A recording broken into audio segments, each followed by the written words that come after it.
The chance you might go back to the table financially. Are you excited about that?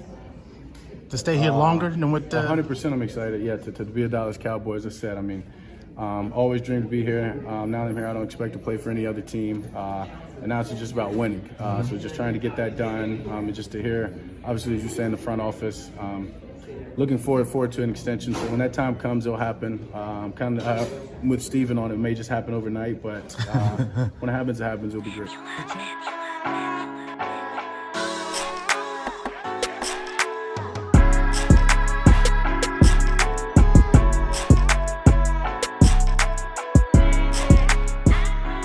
Good people, it's your boy Mr. Rome, Cowboys fan talk, right back like I never left. What's up with y'all, man? How y'all feeling? Look, y'all saw the clip in the beginning of the video. Dak Prescott, we talking contract extension. I like that he confirmed. First and foremost, I like that this offseason our players have been speaking up and out about things they want. This is probably going to be the best we're ever going to get of Dak hinting at, needing players and knowing that an extension will allow them to bring some people in. So that's the thing that caught my eye about the clip. You know what I'm saying? Because that's what we need. We need assertiveness. CeeDee Lamb was being assertive over the Super Bowl week when he was doing his interviews. Micah Parsons has been like, hey, man, we need to get somebody in here. Micah Parsons just wants players, period. I just like that we're all pushing in the same direction. Now, the Jones family need to go out their way and do their thing. We need some juice, as Stephen Jones has been saying. We need somebody that really look like it's viable that's going to help. No slight to T.Y. Hilton or James Washingtons of the world, but we need a little bit more. Dak Prescott was out there with the spades hands last year. One great CD, one great receiver, and a bunch of possibles. I'm not trying to slight Michael Gallup. I'm just talking about what happened. What can happen going forward? Michael Gallup might turn back into something. But what happened last year is Dak Prescott was out there with his arm tied behind his back trying to make things work and pushing and pressing and intercepting, and all that was happening. We need to get past that. So the clip made me happy. The extension is imminent. It's a cosign from both sides now. Stephen Jones came out and said, hey, the deal's going to get done. It might just happen overnight. Dak Prescott has come out and said to Stephen, yeah, the deal's going to get done. It might just happen overnight. Basically, they might not have confirmed it, but they've talked. His agent has talked to them. It just depends on what kind of number they're trying to land on. This extension is important because whatever happens with it really controls what we can do over the next couple of years. So they're going to be smart with the way they structure this thing to give them some more flexibility, year-to-year type flexibility, not just one time, right? It'll satisfy Dak Prescott's financial. Listen. Before we go forward, Daniel Jones got a $160 million contract today. Daniel Jones. So I don't want to hear one thing in the comments about Dak Prescott don't earn his money or deserve his money or whatever you want to say. You're not going to look me in my face and tell me that Daniel Jones is worth $160 million contract and Dak Prescott ain't never been worth it. Come on, man. Come on.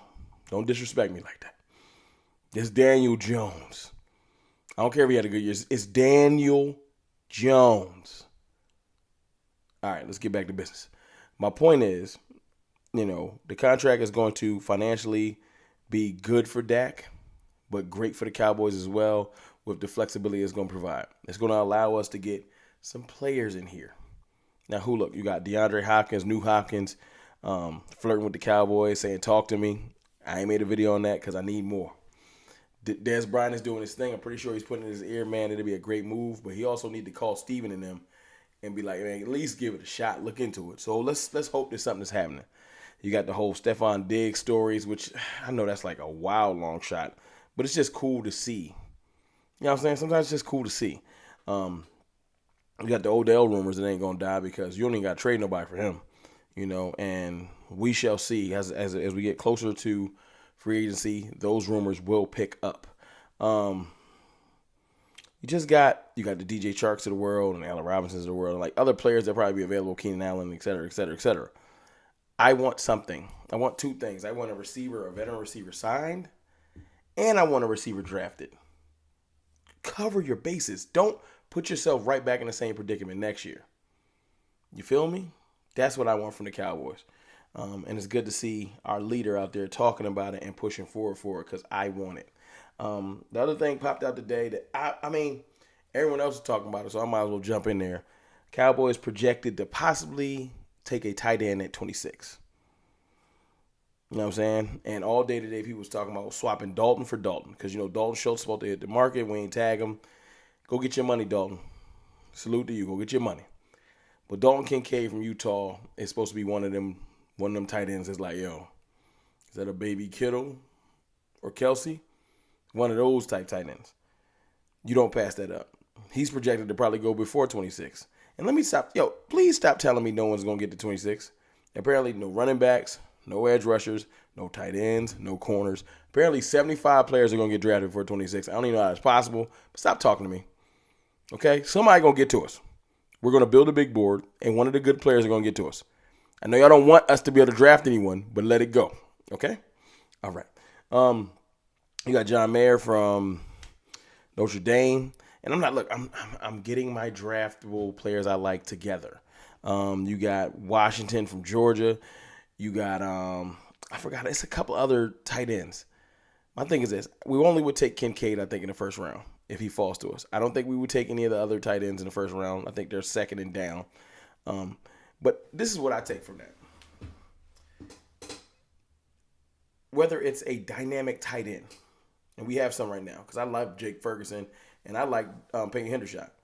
Whether it's a dynamic tight end, whether it's a veteran receiver, whether it's a younger receiver like Zay Flowers. Shout out to Skywalker Still. He's saying go draft Zay Flowers. I'm with him. Zay Flowers reminds me of like a baby Odell. Like he's explosive, route running. I would take him, but that's just me. I know he's short. Young receiver, explosive tight end, veteran receiver, explosive running back. What I keep the running theme is everyone from our cheap front office, and make it no mistake, they are cheap. From our cheap front office to our devout fans, that's me, to our casual fans, hater fans, haters from other teams. Everyone knows one thing. The Cowboys are going to get some weapons.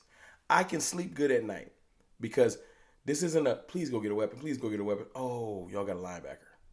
It's not that they won't draft a linebacker or a DN or more offensive line help and nothing like that. It's that the momentum of getting weapons with an S that's what's going to happen.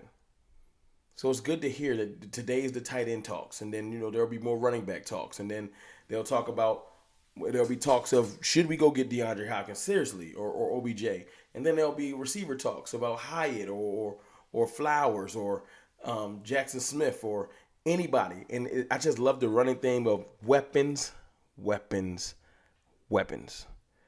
Go get something for my mans. Now, whether I get my veteran receiver or anything like that, all I know is this. Last year, we were real lazy on the weapons. No disrespect to Jalen Tolbert because he might turn into something this year.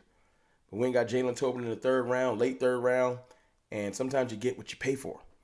Now maybe he'll turn into something else because, like I said, sometimes Kellen Moore didn't know how to bring the best out of players. He just went with his scheme. And if you couldn't get with his scheme, you couldn't get on the field. So I'll reserve the right to put a pin in Jalen Tolbert. Let's see what he turns into. My point is, you have to go out there and get this man what he needs because he's going to cook. Even haters like Colin Cowherd, who somehow put Dak Prescott fifth in the NFC behind people like Jared Goff. Come on, dog. Matthew Stafford, Hurts. I understand those. When you start getting the Goff and Kyler Murray, you just reaching. Putting it behind Kyler Murray, you just reaching, dog. And it's cool. You've been a hater. But it's proven, even he has said, well, Dak Prescott with weapons is dangerous. Yeah, top 10 all time in completion percentage type dangerous. You know what I'm saying? You can hate him all you want to. As I said, most hated in the league. But at the end of the day, he be chefing. He chefed up last year. We had a top 5 offense with one receiver and a bunch of possibles. With a slowed down Zeke, no disrespect to Zeke, and Tony Pollard. Zeke got hurt, so that's probably where that came from. My point is, my ultimate point is, and I'll let y'all go. Get his man what he need, and he will show and prove, I promise. Weapons. Y'all tell me what y'all think about what tight end you would take since this is tight end day. And let me know what y'all think about this extension and how much it'll help the Cowboys. What you think we should go do with this money. It's your boy, Mr. Rome, man. I don't know what tomorrow gonna be. Today was tight end day. I'll holla.